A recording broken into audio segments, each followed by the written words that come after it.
How to easily fix your Oculus Quest controller in less than 2 minutes. If you're having a drift problem the way that I was, all you have to do is take the black cover off. First take out the battery, take the black cover off.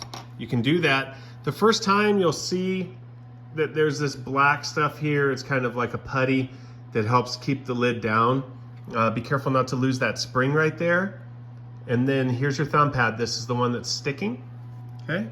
So the way I did this is I had a very tiny flat screwdriver and I put it under the edge here and I turned it and I moved over a little bit and I turned it a little bit more and I kept doing that until the whole thing would pop off, okay? Some people say that you can clean it from the outside, but I don't believe you can, because if you'll notice, this switch has this ball right here at the bottom.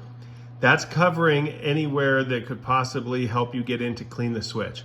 So cleaning from the outside is a waste of time, in my opinion. You have to take that switch off.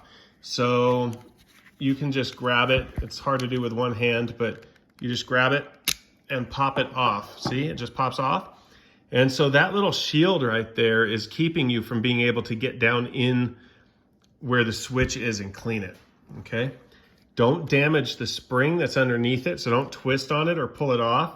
All you need to do is move that switch, push it down a little bit, and then you see I had this contact cleaner.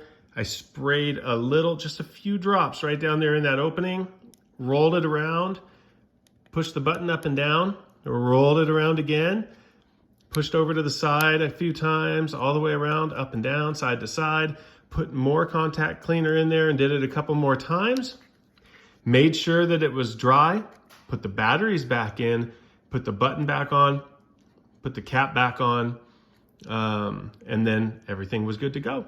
So there it was, fixed in under 2 minutes. Thanks a lot, guys.